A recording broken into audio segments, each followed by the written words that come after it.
The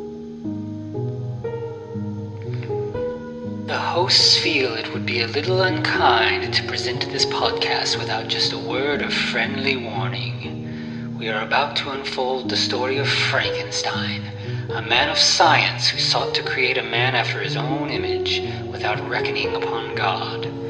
It is one of the strangest tales ever told. It deals with the two great mysteries of creation, life and death. I think it will thrill you. It may shock you. It might even horrify you. So if any of you feel that you do not care to subject your nerves to such a strain, now's your chance to. Well, we've warned you.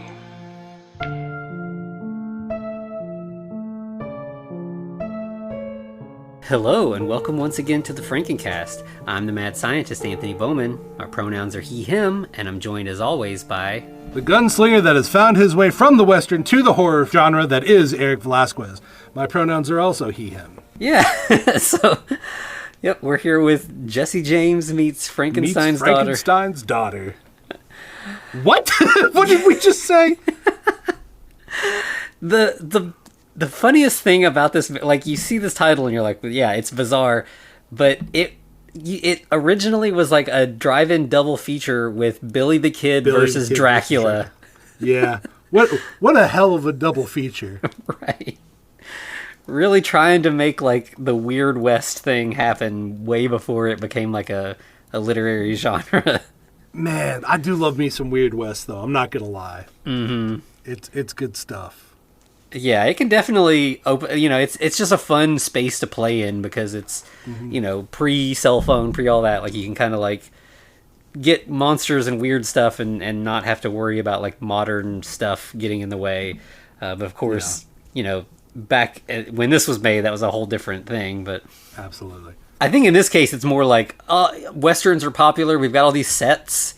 Let's just film a monster movie on these Western sets. It'll save us some money. Yeah, and apparently it wasn't well received.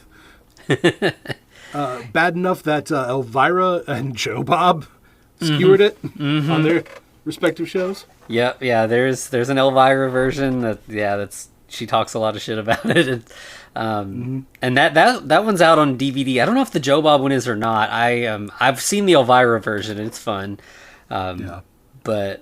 Yeah, it's just her. The one bad thing about the Elvira version is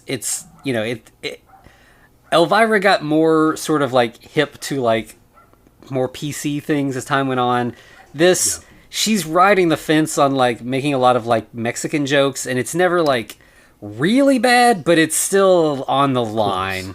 Yeah. We're eyeballing Cassandra Peterson, right? Yeah.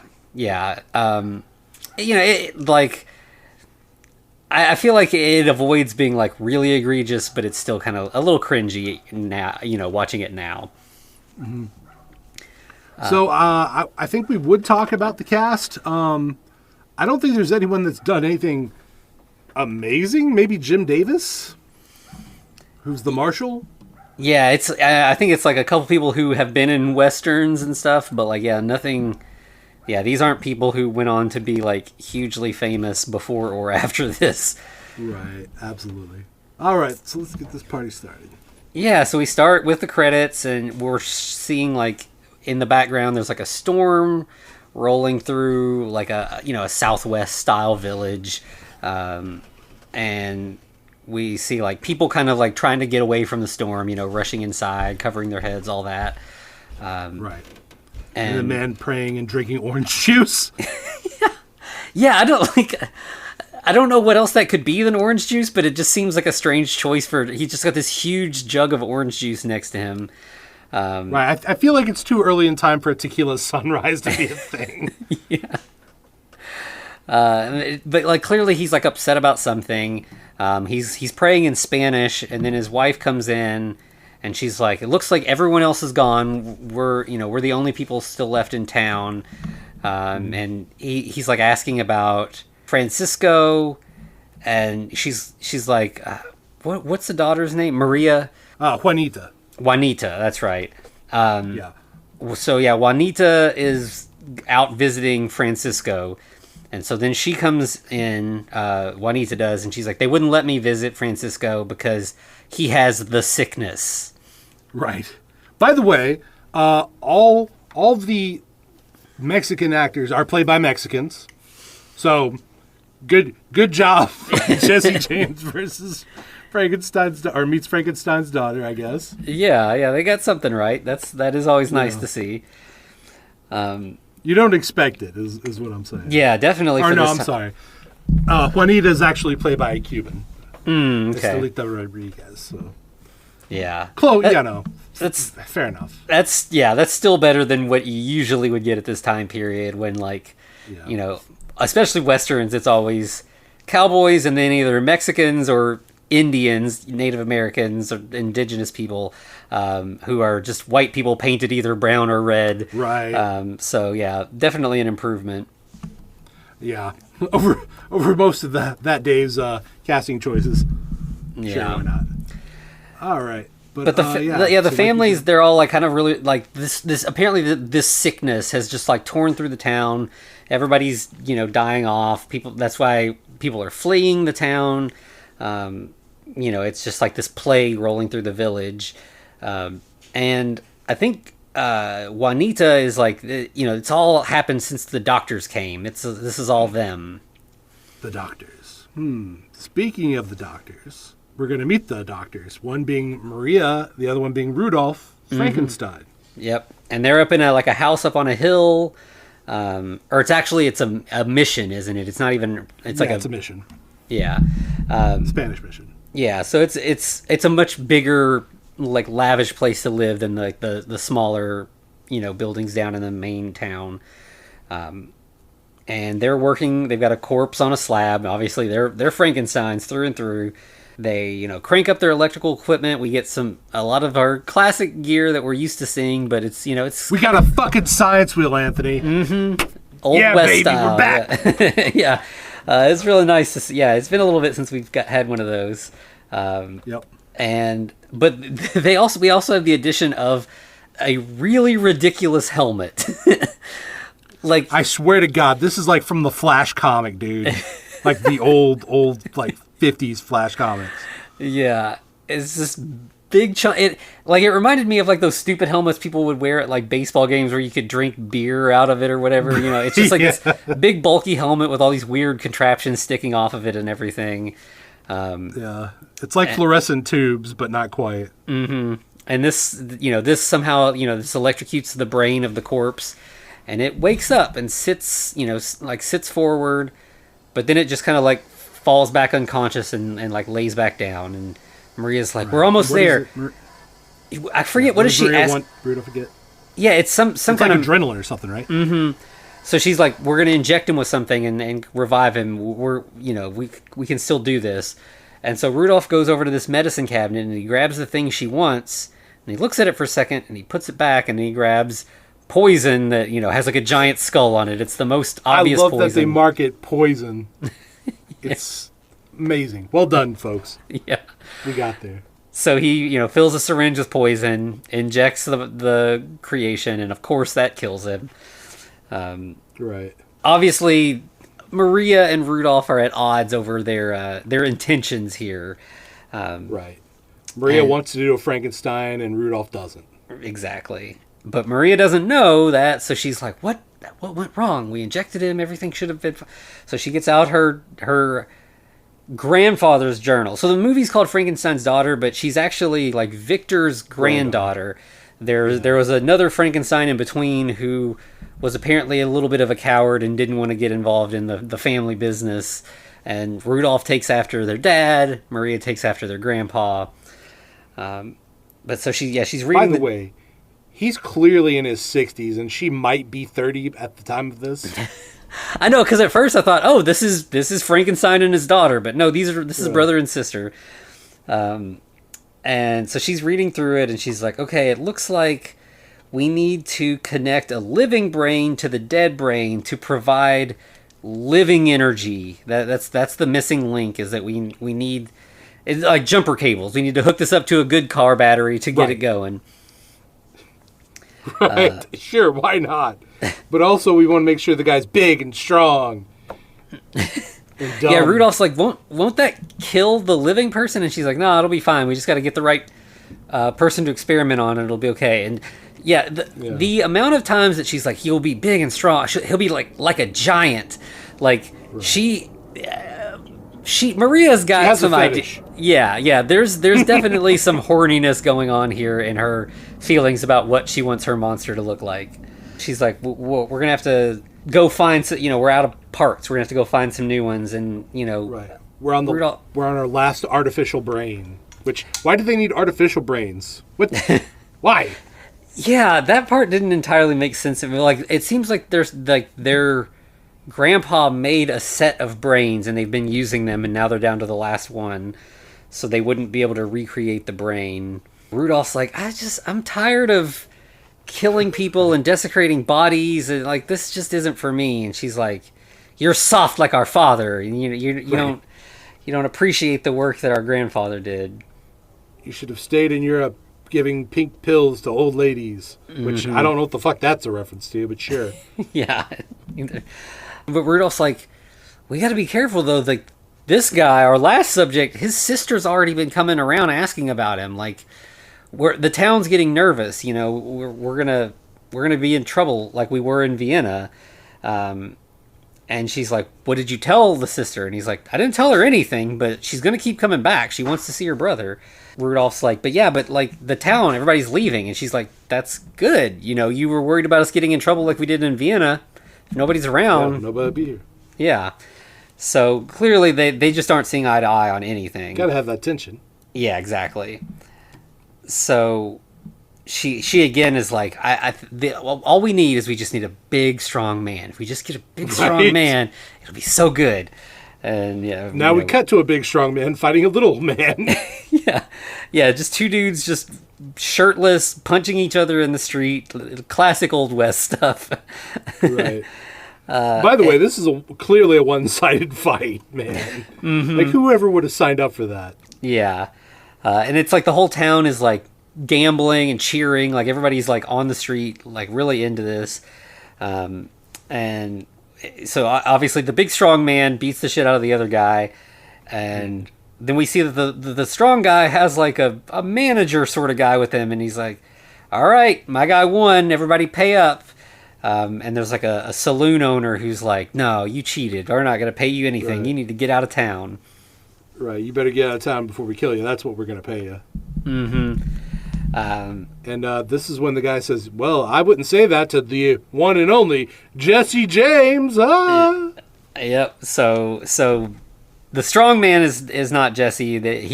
Jesse is the promoter guy. But he's like, yeah, we ran into some trouble a couple towns over. We're a little broke and we need the money. So you don't want to cross us right now. We're desperate. And, if you pay us, we will... Right. No one will be harmed, and it will be better for everybody. Right. Otherwise, I'll draw on you. Mm-hmm. We cut from... I don't think we actually see him pay them, but we cut away to... Oh, he does. He pays them, and then they're like, we're going to go have a steak dinner with your money. Oh, that's right, yeah. But so we cut away to some other criminals elsewhere, in like their hideout, and they're arguing because they've got a job they want to do, but there's just a couple of them and they need more. So like their leader was like, I'm going to hire the James gang to help us. And the other guy's like, nah, that means we just got to split the pot more. And I don't trust the James gang. Which we find out that the older brother is, what is his name? Is Butch Curry. And the other one is Lonnie Curry. Mm-hmm. And Butch just pimp slaps the shit out of Lonnie. He's like, I'm the leader of the Wild Bunch. I'll say what happens. And Lonnie's like, well, I want 1/3 of the share. He's like, no, we're going to split it even because it's fucking Jesse James. He'll fucking kill you if you don't. Yeah. And so at that point, Jesse arrives. Jesse and what's his... Hank. Tracy. Yeah, so Jesse and Hank arrive, and like Lonnie is still kind of like stirring shit. He's like, I don't trust you. Well, how do I even know you're Jesse James? I heard rumors Jesse James was dead. And right, Frank James is hiding in Kentucky as a preacher, and you should be dead. Mm-hmm. Or Jesse should be dead. And Jesse pulls his gun and shoots Lonnie's gun right out of his hand, and super fast. And he's like, "That's now I'm Jesse James. Like, don't fuck around." Right. Or you might as well call me Jesse James if you don't believe it. Yeah. So and it turns out here's the job: they're going to steal $100,000 in Old West money from a coach, but there's going to be a decoy coach that comes through first. Mm-hmm. And then, why the fuck would you signal everybody by shooting your gun once you've gone through the pass? It's like that's literally telling them, "Hey, I'm a decoy." Yeah, right. And it seems like if the decoy got robbed, there would be gunshot sounds, so it might still it does not seem like a good plan at all.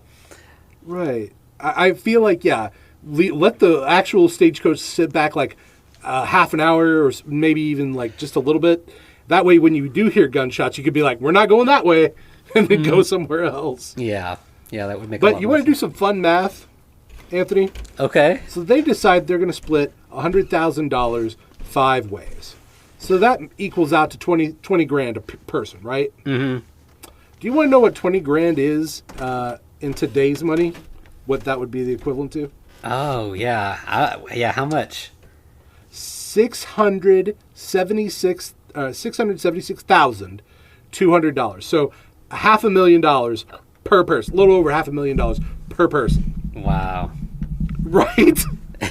Yeah, for like a super easy job. Like just don't hit the decoy, wait for the second one. There's just one guy with a shotgun, super easy. Right. All we have to do is not tell the marshal about it. Cut to Lonnie telling the marshal about it. and what a dumbass. Yeah, and it's one of those things where like Lonnie's like feeling like really like, yeah, I'm smart, and the marshal's even like not like dipshit. Yeah, he's not respecting Lonnie for coming forward. He's like, "Why are you doing this?" And he's like, "I want to go straight." And he's like, "No, you're just like clearly you're jealous of Jesse. Like it's obvious that Lonnie is being petty and stupid here." But the marshal's like, "I don't care. I'll take your information." And but here's the thing, Lonnie will only get 10 grand from this. So half of what he would have gotten if he just shut the fuck up and did the job. Mm-hmm. Yeah, so stupid. Just for being petty. Mm-hmm. So then, later we've got the law posse shows up first to the whole thing is that the stagecoach has to pass through this really narrow pass, and it's the perfect place to catch, to get it. So first the law people show up. They go hide up on the hills behind shrubs and stuff. Then the gang shows up. They're gonna hide. They don't go as far into the woods, so they don't know that they're surrounded by police. We finally get the decoy coach passing through, and everyone's like, "Okay, we're gonna be cool. We're not gonna do anything with the decoy." And then the real coach arrives, and as soon as the robbery commences, the cops all stand up, and it's just a shootout. Yeah, man, it would really suck if Lonnie lost his brother and his other gang member. Which he does, promptly away, immediately. And Lonnie stands up and tries to shoot Jesse, but he ends up hitting Hank instead. And then Jesse and Hank manage to get away in the commotion. And Lonnie goes, joins up with the marshal and is like, "I'm going to help you because I want that reward. I'm going to go with you." And the marshal's kind of rolls his eyes. Sure, what the fuck? Yeah. A little further down the trail, Jesse and Hank stop because, Hank got shot. Jesse's kind of trying to clean the wound, take care of him. And they come across a family, camping in the woods, and it's our family from the beginning. The Lopez family. Yeah, Juanita and her parents. And, Jesse kind of comes in like, "Hey, we're in the woods. My friend here was cleaning his gun and got shot. We could use some help." Yeah, they're like, "That's very believable." Yeah. So, Juanita is helping clean Hank's wound, and she's like, "This man is dying. He's got to get to a hospital or a doctor right away." Yeah. You've got to go to Prescott. That's the nearest doctor's office. Mm-hmm. And everybody, including Juanita's parents, is like, "That's not a good idea." And Juanita's like, "No, we have to." And her parents are like, "No, we just escaped town. You can't go back, and especially not with these two guys." She's like, I'm taking Hank to the mission regardless. So I think like when everybody goes to sleep, she sneaks out with Jesse and Hank. Yeah, they absolutely use day for night. And somehow sleep out in the middle of that, whatever that would be called. Yeah. And then, like, the next morning, the parents are woken up by the Marshal and Lonnie, who are searching for Jesse and Hank. Have you seen a big man? Yeah, and they're smart enough, even though they're suspicious of Jesse and Hank, that they're like, we're not snitching. Like, they're like, we didn't see anybody. That doesn't sound familiar at all. Yeah, but Lonnie's a bitch. And Lonnie notices, oh, there's this big napkin with a bunch of money on it. Jesse James does that because he robs from the rich and gives to the poor. He doesn't just murder people indiscriminately and steal their money. That's not what bank robbers do. Right. Yeah, so he, like, picks up the money and, like, throws it at him. Like, I hope you're happy that you're selling out or whatever. But, so... It's like, Lonnie, you're a hypocrite, buddy? Yes. So, you know, the Marshal and Lonnie take off. Right, the mom turns to the dad and she's like, we got to go get Juanita. And he's like, fuck Juanita. We told her not to go. Yeah, I'm not going back into town. I'm not risking my life.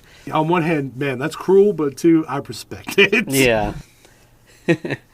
So then we cut to Juanita. They've all stopped to rest again. And she's kind of stepped away from Jesse and Hank to go get some water. And while this fucking scene. Yeah, this one's rough. This movie, like we've been saying, it handles some things pretty well, but not this scene. You could literally cut the next 10 minutes out and miss nothing. So we get an indigenous man jumps out and kidnaps her, but it's the most generic, like, cowboys and Indians bullshit. You know, and so he starts dragging her away. Jesse comes out and sees, and of course kills him, and they end up kind of trying to get away, and then they see like a whole sort of like contingent of, like, you know, braves on horseback passing through, and they manage to like hide and not get seen. Yeah. And Juanita now loves Jesse because he saved her life. Kiss. Aw, how sweet. Yeah. It'd be terrible if something were to happen to this couple. Right. The next thing was we just see the three of them arrive at the town. You know, of course, it's abandoned. That is a huge fucking matte painting. Did you see that thing? That's on the side of a building. Yeah, it's... What the fuck? Yeah, like, you know, the whole house on the hill and everything. It's all just a giant mat. Right. Like, normally it's like, oh, this is superimposed. No, that legitimately looks like they fucking painted that on the side of a building. Yeah, it does.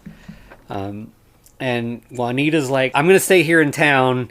You all need to go up on the hill. That's where the doctors are, but I don't want to get involved with them. Right. And Jesse's like, hey, take my shotgun. Yeah, just so you've got some protection down here. Then the next thing we see is Rudolph answering the door up on the hill, and it's Jesse, and he's like, a lady from town named Juanita sent us. Rudolph's like, hold on just a second. I'll go get the doctor. Right, so Jesse's like, if you can't leave us out here. When it's dying. Yeah.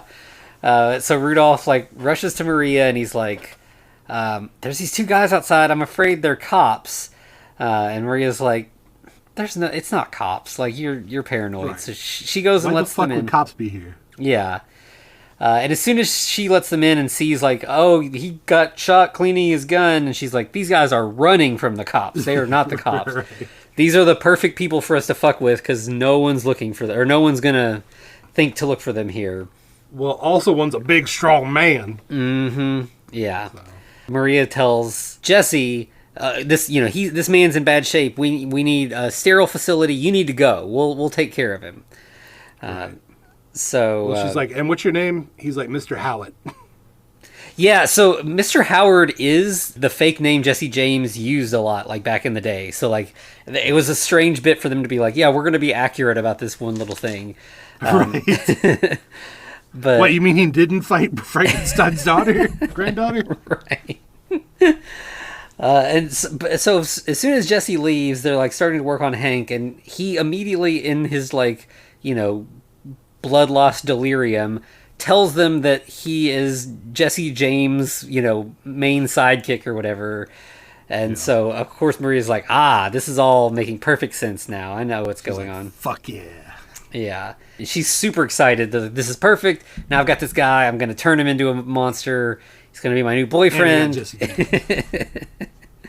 And then, meanwhile, back down in the town, the marshal and Lonnie arrive. They knock on doors until Juanita opens, and they're like, we're looking for, this big guy, gunshot wound, all that. And she's like, I haven't seen anybody like that. And they're like, yeah, we don't believe you. We're going to search your house. Right. Fuckers. Yeah. And she's of course, they find nothing. Yeah. Of course, Jesse and Hank didn't even step foot in this house. So they definitely find nothing. They leave. Later, we see Maria talking to Jesse and asks Jesse what Juanita told him about the people on the hill. And he's like, They said she said they were doctors. We needed a doctor. That's pretty much it. And then she pretty much breaks out. Yeah, we had to move from our home country because we did some shit. Yeah. And she's like, I'll fix you something to eat though. And then there's a knock at the door, and Jesse obviously goes hiding. And the marshal is obviously continuing his search and tells them, that he's looking for these two guys or whatever. But when Maria says, I have not seen them, he's like, oh, a rich white lady says no, then I don't need to search this house. I believe you. Right. And she just sends them on their way. And, of course, then she's like, she comes in and Jesse's like, what was that? And she's like, they were looking for two outlaws? And Jesse's like, that's weird. I wonder what those outlaws are up to. Like, everybody knows what's going on here, but they're pretending like they don't. And Maria's just like, hey, just stay here while we take care of your buddy Hank. Mm-hmm. Yeah. So then Maria goes and talks to Rudolph again. She says, Juanita is down in town. Go get her. Bring her to the house. We need her here as well. And he tries to worm his way out. He's like, well, we don't need Juanita up here. She's just going to tell everybody. And Maria's like, just do it. You're going to go down there. You're going to do it. Yeah. And so then the next morning we see Hank waking up and Juanita's sitting there by his bedside. And Hank is like, kind of flirting with her a little bit. He's like, you should come with us. Like, I'm feeling better. Once I'm fully healed up, we're going to have to leave again. And you can ride along with us. I'd like to have you, I'd like to have the company. Right, but Juanita must stay to fend off the Frankensteins. Mm-hmm. I don't know how, but sure. Yeah, she feels like she has a duty to the town. So Hank's like, well, then maybe I'll stay here with you instead. And she's like, no, you're an outlaw. You have to go do your thing, and I have to stay. That's just the way it is. We're star-crossed lovers, basically. But I don't think she actually really has much feelings for Hank. So she's kind of trying to let him down easy, though. Easy. Yeah. However, she does have feelings for Jesse. Mm-hmm. And so she goes right from Hank to sitting on a bench with Jesse, and she's like, when you leave, do you want me to come with you? And Jesse's like, what do you mean? And she's like, I just need you to tell me, do you want me to come with you or not? And he's like, he doesn't even say anything. He just kisses her, right? And she's like, right. And he's like, does that answer your question? And she's like, yeah, but I can't go with you. I just had to hear you say it. It's like, damn. Like, she just wants to fuck with these dudes. Yeah. I mean, good for her, I guess, but damn, that's rough. Mm-hmm. Just tell them. Yeah. So Jesse's kind of upset by that. I think then she leaves, and then Maria comes out to talk to Jesse. And he's like, why are you in this mission up on a hill above an empty town? And she's like, well, there was a town. They just didn't like what we were doing, so they all left. But you should stay here. We could be a great team together. I really need you. And but she tries to kiss Jesse, and he's like, I'm not into this. Yeah, he's like, no, I'm going to leave as soon as Hank is well. Yeah, and that offends her a little bit, which, fair enough. So everybody's messing with everybody else's feelings. Mm-hmm. And it definitely feels like Maria has never been rejected before, so she is taking it very personally. So the next thing we see is she's got a note that she gives to Rudolph, and she says, give this to Jesse. It's like a sealed envelope. She says, give this to Jesse and tell him it's a prescription that he needs to get filled for Hank, that he needs to go into town and give this envelope to the pharmacist. Right. And Rudolph's like, what is this for real? What is this really? And she's like, it's a note saying that the bearer is Jesse James and that he should be arrested. And he's like, damn, that's just cold. That's cold. Making him turn himself in. Yeah. Right. So, then we see Jesse getting ready to leave with the note, and Juanita's like, this is a trap. Don't go. You need to stay here. And Jesse's like, it might be a trap, but it might be the thing Hank needs, and I can't risk it. So I gotta go, no matter what it is. Fair enough. Bro's gonna bro. I respect it. Mm-hmm. Yeah. So, meanwhile, we get, Jesse's gone. Maria and Rudolph are working on Hank. There's a big storm, so it's time to do the monster thing. Rudolph's kind of trying to resist, but, Maria's insistent. They put the ridiculous hat on Hank, and then Maria puts... He's freshly shorn with, yeah. Yeah, we got the cuts or the stitches around his head. Maria puts one of the helmets on her because, like we said, she's doing the jumper cables thing. She's the jumper. Yeah. And Juanita has snuck in and is watching this from the corner and is like, something weird's going on. But as the lightning strikes and all this happens, like, Hank starts to wake up and Maria is like, you are my servant. Your name is Igor now. You are Igor. Which I thought that was kind of like a nice way to, just have an Igor reference in there. Like, make them... I mean, you got it, right? Yeah, and the monster usually doesn't have a name, so naming the monster Igor, that was just a fun little thing. Yeah. And she's like, I will will you to live and I will will you to die. Mm-hmm. So she's established some kind of link with Igor/Hank. Mm-hmm. And it's the same thing, though. He kind of looks like he's awake. He sits up, and then suddenly he just collapses back on the slab. Again, Maria's like, hurry, Rudolph, get the injection ready. We can save him. And right, and of course, Rudolph's like, I'm going to poison him again. Mm-hmm. But this time, Maria sees it happening and is like, what the fuck are you doing? And she tries to, get the syringe away from him. And then he starts trying to inject her instead. Right. She's like, Igor, kill him! Kill him! And that somehow manages to wake Igor up. So he does, get up and he just chokes the shit out of Rudolph. Right. And, seems to kill him. Rudolph just collapses. And at that point, Juanita's still been hiding in the corner this whole time. But after all this, she's like, fuck, shit's going bad here. So she runs outside. And as she does, she does something that makes a noise. And Maria sees and is like, hurry, Igor, get her. Right. But he don't get her. Yeah. Maria's like, I guess she got away with Jesse. They must have gotten away together. Right. But no, I got my Igor. Yeah. She got what she really wanted. But actually, Jesse has just gotten into town. He's got the note. He gives it to the pharmacist. And pharmacist opens it, reads it, sees what's up. Goes and is like, the back room. Yeah, just wait right here. Goes in the back room, sneaks out the back, runs straight to the sheriff's office. But the sheriff's not there. It's Lonnie who's there. Mm-hmm. The sheriff and the marshal are both out of town because they got a tip that Jesse might be out of town. Right. And Lonnie's like, well, we can't wait. We got to take care of this. So I'll go back with you and we'll handle Jesse. Right. He's like, whatever you do, don't act nervous. That'll tip him off. And the pharmacist is very nervous because he would have been nervous with the real cops, and he's definitely nervous with Lonnie, who he doesn't know or trust. Right, he keeps looking over his shoulder to the back door, and Jesse's kind of like, what the fuck, man? Calm down. Yeah.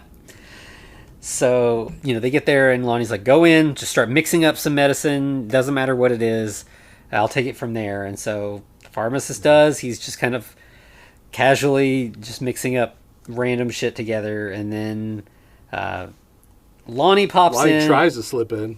Yeah, but Jesse is prepared. So Jesse hits the dirt, shoots the shit out of Lonnie, and Lonnie's like, I told you not to act nervous. Right. Yeah, so that definitely did not work according to plan. Then he sees, Jesse sees the note on the counter and figures out what's going on, but and the pharmacist is like, please don't hurt me, Mr. James. Right. And Jesse's like, he's like, no, I get it. It's understandable. The position you were in, he just drops the note, runs outside, jumps on his horse, and takes off back to town. Because he knows Maria is trying to fuck him over, and he's more worried about Hank. Well, on the way there, he runs into Juanita. And Juanita's like, hey, Maria's trying to kill you. And he's like, I kind of figured. Mm-hmm. Yeah. And she's like, let me tell you what happened with Hank. And so, she's like, don't go back. Like, it's not going to go well. And Jesse's like, I have to go back for Hank. And she's like, if you go, I'm going to the marshal. Yeah, I know what that'll do. I know you'll never want anything to do with me again, but I would rather the marshal find you and kill you than Maria do what she did to Hank. I feel like there is another option there, Juanita. I feel like we could just shoot the shit out of Maria. Yeah. Yeah. I get that she's like, yeah, it's one of those, like, I'd rather... it's a tough love thing. Like, if you get bit by a zombie, I've got to be the one to take you out. Mm-hmm. Yeah. So Jesse heads back towards Maria's as Juanita goes into town. Juanita does go straight to the marshal, tells him everything, and the marshal's like, "All right, we'll head up on the hill then. We'll see what's going on." Right. Meanwhile, Maria has Igor bury Rudolph. Mm-hmm. He's patting the grave down with a shovel. Yeah. And Jesse arrives at the house at that point and attacks Maria, and she instantly starts calling for Igor, who comes up behind Jesse and knocks him out. And she's like, great, now strap him to the table. I can have my Jesse and eat him too. Right. And so, like, a little later, Jesse wakes up, bound to the slab, and Maria is basically doing the villain monologue thing at him. Yeah. And she has an injection. It's not the poison, though. It's like one of her things. She's, starting the process of... But yeah, she's going to make him her love slave or something. Yeah, exactly. So she's getting ready to inject him, and then Juanita and the marshal arrive, burst in... or no, they don't burst in. Maria's like, "Oh, everything's fine, Marshall. You can head out." Yeah, and there's no Jesse James here. I mean, yeah, and he's like, "Nah, we're searching the place this time." So they come in, and of course, the marshal sees Jesse tied up on the slab. Right. He's like, "Oh, I knew it. She's lying to me." Yeah, and then Igor comes in and tries to attack the marshal. So things are kind of chaotic here. Everybody's kind of fighting. Igor is attacking the marshal, while Juanita is untying Jesse. Then Maria's like, "Get her, kill Juanita." Well, she's like, "Igor, attack Juanita." And then Juanita didn't see her. Yeah, and then of course we know that Hank loved Juanita, and so we get this bit where he's like, "Juanita." Yeah, and he comes towards her like he's gonna kill her, but then he can't. So it's his love for Juanita was too strong. So instead he turns and goes. Yeah, he goes to Maria and starts strangling her. Yeah. And then Jesse wakes up as he's strangling Maria, and the Juanita thing didn't fully break the spell because now Igor is still going to try to kill Jesse. Yeah, he just looks at him and goes, "Kill" as well. Mm-hmm. Rough. So Juanita picks up a gun off the ground. I can't remember if it was Jesse's or Maria's at this point. Yeah, it was Jesse's because Jesse gets in a tussle with Igor, and he's like, "Hank, I'm going to shoot you if you come any closer," and he never does. So right. Hank starts choking Jesse. He drops his gun. Juanita picks it up and shoots Hank/Igor. And then we just cut to later Jesse and Juanita standing over Hank's grave, which says he was Jesse James' friend. That's fucking insulting. Like, he wasn't any person of his own. He's only Jesse James' friend. He exists in no context without Jesse James. What the fuck? Yeah, he was a sidekick, you might as well say. Right. Right. Shit, man. Could you imagine someone doing that in real life? Being like, they were my sidekick. Right. It's terrible. Yeah. I mean, it's hilarious. But yeah. And Juanita's like, "Jesse, why don't you stay?" And he's like, "I can't. I'm an outlaw. I've got a rope waiting for me." Yeah. And he immediately goes riding off with the marshal. Yeah, so it's like he's kind of turning himself in. Like he's just given up. I don't know, man. Yeah. I feel like the marshal would be like, "You're good, man. We're even." And yeah, like I think then we get Juanita's like, I think she says "Vaya con Dios" and then "Go with God." Like, oh God. She said it twice. What did she say it twice? Right. So yeah, the ending is a little abrupt, but I guess we do at least get, you know, that last graveyard scene kind of ties or wraps things up a little bit. But yeah, we're still kind of left without, you know, what is Jesse appearing to be like going to his death, which we know Jesse, you know, dies later in, like, you know, by Robert Ford. It's the famous, you know, right, shot in the back. Robert Ford. Yeah. So apparently either they're rewriting history here, or, you know, Jesse gets away to fight another day. I you know, that would be a really good series if they had actually kept it going. Like just Jesse James running into all kinds of monsters. Yes. Yeah, I would totally watch more of these. I've never seen the Billy the Kid versus Dracula one, but I kind of want to track it down now. Yeah. I mean, it's not great. And like we said, there was 10 minutes of this movie that absolutely should be cut because it adds nothing. Like, yeah. The adds nothing but bad stereotypes. Yeah, right. And why would they even care? Like, aside from, hey, you're trespassing, fuck you, get out of here. Mm-hmm. Yeah, and it, like, you know, the only thing it does for the plot is it gives an excuse for Juanita to fall in love with Jesse very quickly, which you don't need. Like, you could just easily just say that she just love at first sight, no reason, it's fine. Or, counterpoint, mountain lion. Or some animal. Right, yeah, true. You know? Just as easy, and then you're not having a savage person, you're having an actual wild animal. Yeah, let's not dehumanize other people. Yep. Let's make other people human. Exactly. Yeah. Yep. But outside of that one terrible little scene, this is just a fun, silly, you know, it's a Western with a horror angle. Like, it really does manage to do both pretty well. Yeah. Man, this makes me want to play Deadlands.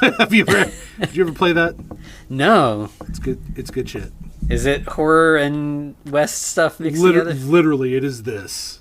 Okay. It is Wild West with mad scientists as the character class. There are magic chucking poker players. Okay. So. Yeah, that sounds right up my alley.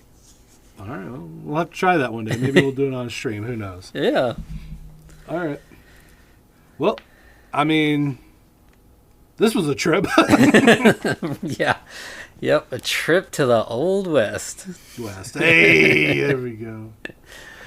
All right. Well, Anthony, anything else we got to say? I think that's it. Where can they find us, Anthony? Yes, you can find us on all the socials at The Frankencast. You can email us at thefrankencast@gmail.com. We're also over on YouTube.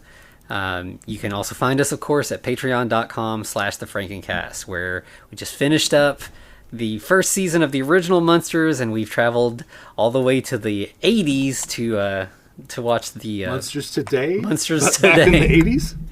Yeah, not so today anymore, but yeah, the Monsters Today. Mm-hmm. So we're excited to try this new thing, and we'd love to have you all along for the ride on that.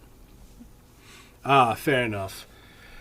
You know, Anthony, we've had a good run here. We've done a good bunch of things. I'm kind of missing some of our old character actors, you know, like Christopher Lee. So maybe next week we can go to Scream and Scream Again. Yeah. You know, we've been doing all this modern stuff. It was kind of nice to get into some older stuff again. And we're gonna kind of keep going with that and yep, get back into some classic stuff. Okay, so this has Christopher Lee, Vincent Price, and Peter fucking Cushing. Holy shit. There's no way this is bad. There's no way. Yeah. This one I've not seen. I've heard some fun stuff about. I'm excited to get into it. Absolutely. All right. Well, unless there's anything else, to be continued. Looks like you survived another episode. The Frankencast is a production of FCR Media. It's hosted by Anthony Bowman and Eric Velasquez. Follow us on Twitter at The Frankencast, or send us a letter at thefrankencast@gmail.com. Our cover art is by Amanda Keller. You can find her at Keller Illustrations on Instagram. Our theme music is by Vivek Abhishek. Thanks for listening.